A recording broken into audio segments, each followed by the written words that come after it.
Assalamualaikum warahmatullahi wabarakatuh. Saya Mulyani. Pada kesempatan ini akan menyampaikan tentang Introduction to Statistics yang merupakan pengenalan statistik untuk perkuliahan statistik pendidikan. Ada beberapa hal yang ingin diperkenalkan sebelum melaksanakan perkuliahan statistik dengan beberapa materi yang akan dipelajari nantinya.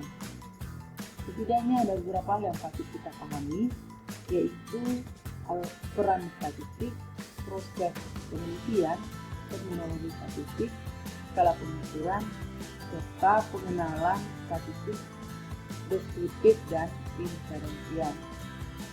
Peran statistik itu dalam penelitian maupun dalam kehidupan sehari-hari terdiri pada contoh.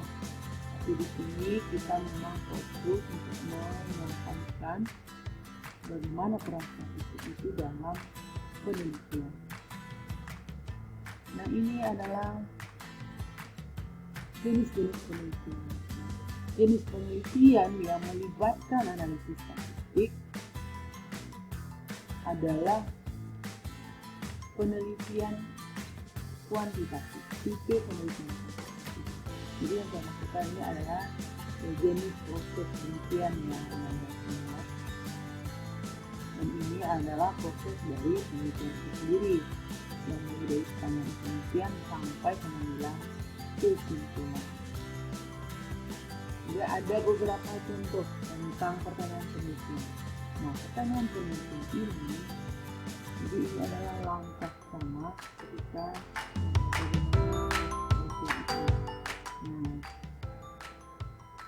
pertanyaan penelitian ini sangat menentukan analisis statistik apa yang akan kita gunakan. Contohnya seperti ini yang Anda semua.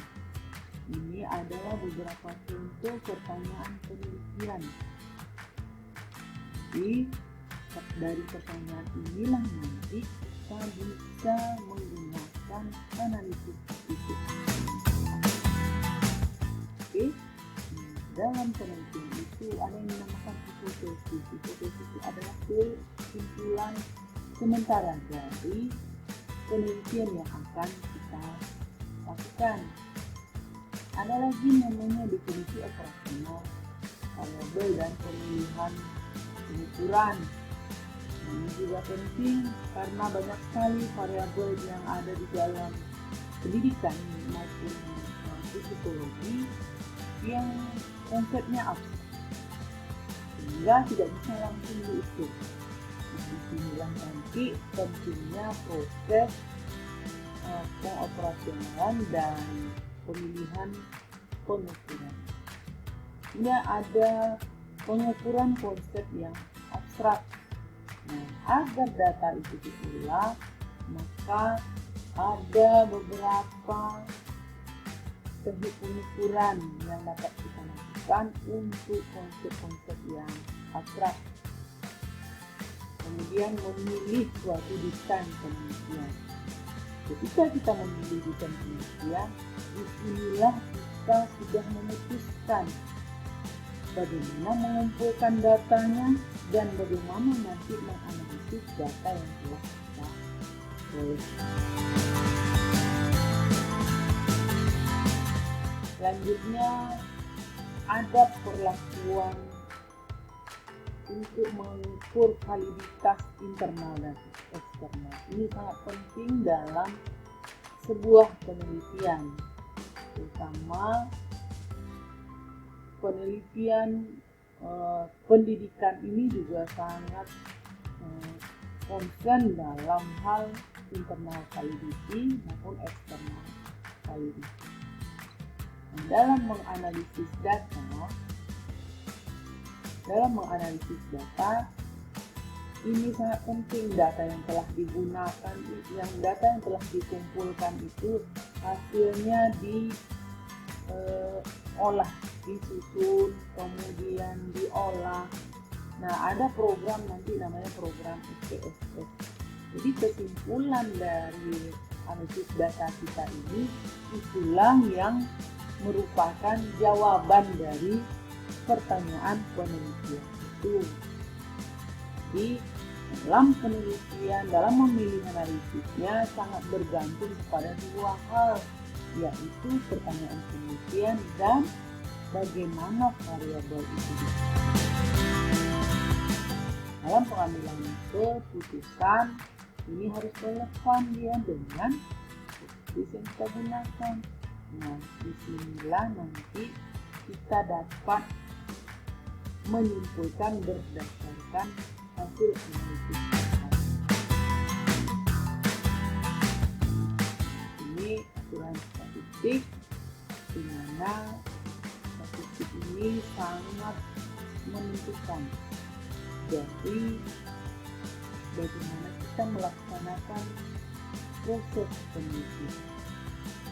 Sebenarnya anak semua terminologi statistik di dalam konsep ini kita akan menemukan konsep-konsep yang sudah pernah dipelajari ketika di sekolah ini, yaitu tentang populasi, tentang sampel, tentang parameter dan statistik. Parameter adalah pengukuran bentuk populasi, statistik merupakan pengukuran untuk sampel. Nah, kemudian ada istilah variabel. Saya juga yakin bahwa Anda yang berada di tingkat perguruan tinggi sudah memahami, sudah pernah belajar tentang variabel. Istilah lainnya yang akan digunakan dalam perkuliahan statistik ini adalah variabel independen. Variabel yang mempengaruhi variabel lain. Lalu yang mana yang dipengaruhi? Inilah variabel dependen. Contohnya seperti ini. Ini adalah salah satu contoh di mana peran variabel independen mempengaruhi.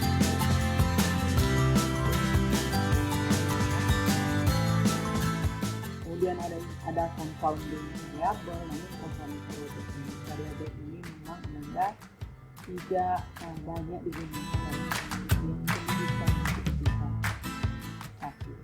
Ini juga controlling confounding variabel.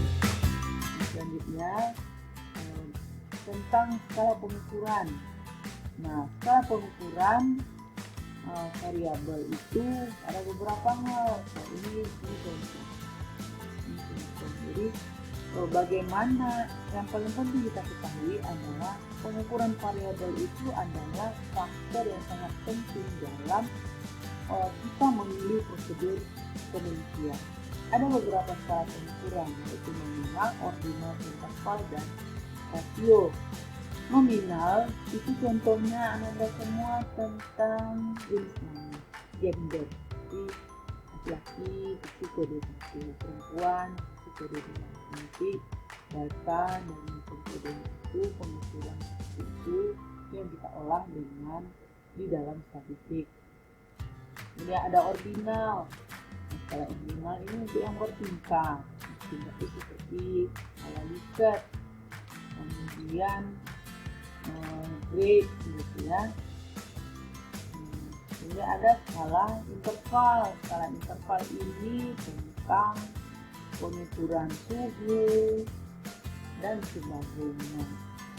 Ada lagi namanya skala rasio. Skala rasio ini seperti umur anak, berat badan. Ada istilah variabel kategorikal dan variabel kontinu. Setidaknya ada yang dapat dilihat dari perbedaan dua variabel ini. Misalnya seperti ini. Jadi untuk variabel kategorikal, skala pengukurannya nominal dan ordinal. Untuk variabel kontinu, skala pengukurannya interval dan rasio.